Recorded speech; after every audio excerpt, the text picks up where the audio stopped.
It was a fog-drenched afternoon when Park Ranger Frank discovered the forgotten sign deep within the sprawling Crow's Hollow forest.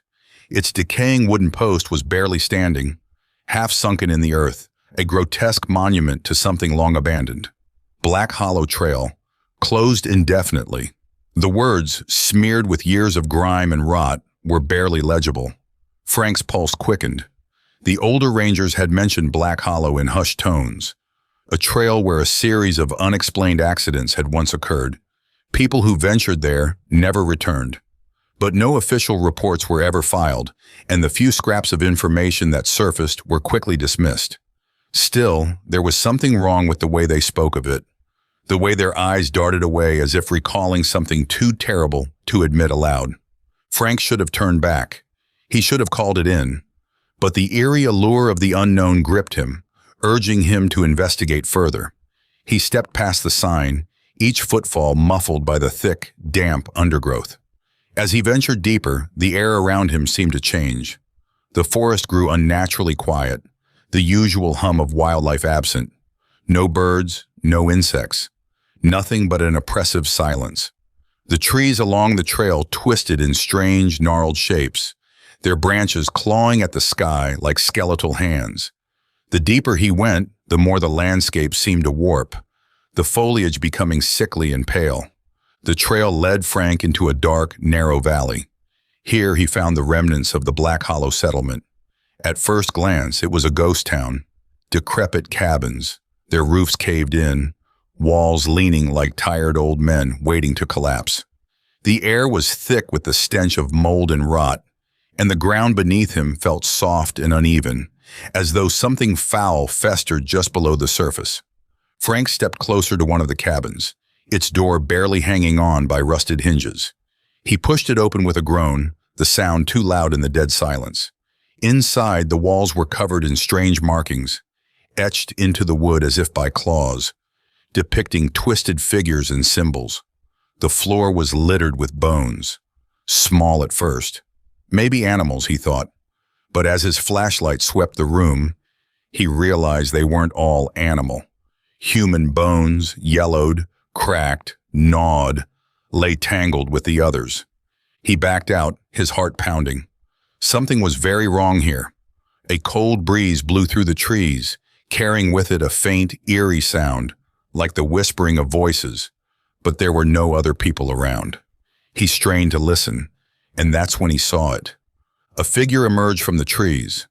It moved slowly, almost deliberately, its silhouette hunched and crooked.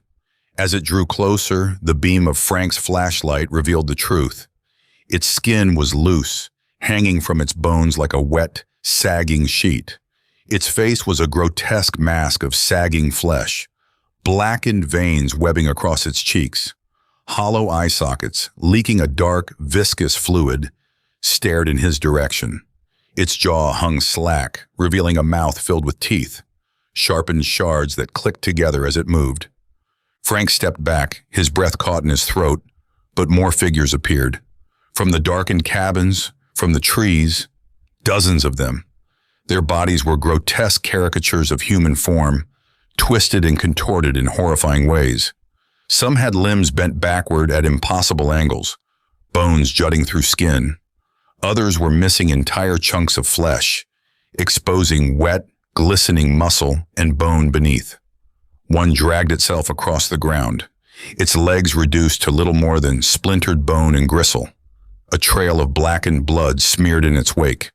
Another's torso was ripped open, ribs splayed out like jagged teeth around its half-rotted organs, which pulsed with a life that shouldn't exist. Frank turned to run, but the trail had vanished. The trees had shifted, closing him in. He could hear the wet squelch of the creatures as they moved closer. A hand shot out from the darkness. Long, bony fingers, tipped with yellowed claws, grabbed his shoulder. Pain erupted as the claws dug deep, tearing through his jacket and into the muscle beneath. Frank screamed, but the creatures didn't flinch. Instead, they moved faster, their teeth clicking in unison as they closed in. One of them lunged at him, its jaw unhinging far wider than any human should, revealing multiple rows of jagged teeth.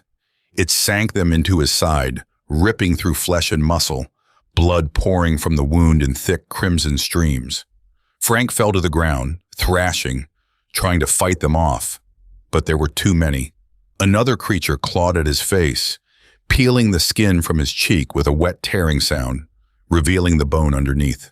They swarmed over him, tearing at his flesh, biting, clawing, feeding. His screams echoed through the valley, but there was no one to hear them. As Frank's vision dimmed, he saw something in the distance, a figure, watching from the edge of the settlement. Unlike the others, it stood tall, wrapped in tattered robes, its face hidden in the shadows. It raised a hand, and the creatures froze. Their grotesque feast paused for a moment. The figure spoke, its voice a low, guttural rasp that seemed to vibrate through the air. "You should have stayed away," it whispered. "Now you will join them." The creatures resumed their grisly work, and as Frank's world faded to black, he realized with horror that his body was not simply being devoured. It was being transformed. His hands twitched uncontrollably, his fingers elongating, nails growing into sharp yellowed points. His skin began to sag, black veins snaking beneath the surface. His body twisted, bones cracking and reforming in grotesque angles. The last thing he saw before his mind was lost to the abyss was the other creatures surrounding him, their faces twisted into grotesque smiles. They had been human once. Now they were something else, something that would never die, but would never live again. When the search for Ranger Frank was eventually called off, the Black Hollow Trail remained as it always had, unmentioned, uninvestigated, hidden from the world. The whispers of his disappearance were passed down among the rangers, a grim story to warn those who might stumble upon that cursed trail. And on some nights, when the fog rolled in thick and the forest was quiet, those brave enough to listen swore they could still hear his screams, echoing faintly from the depths of the Black Hollow Valley.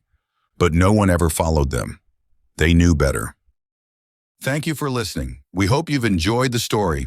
Don't forget to like, subscribe, and hit that bell button, and we'll notify you when the next story comes out.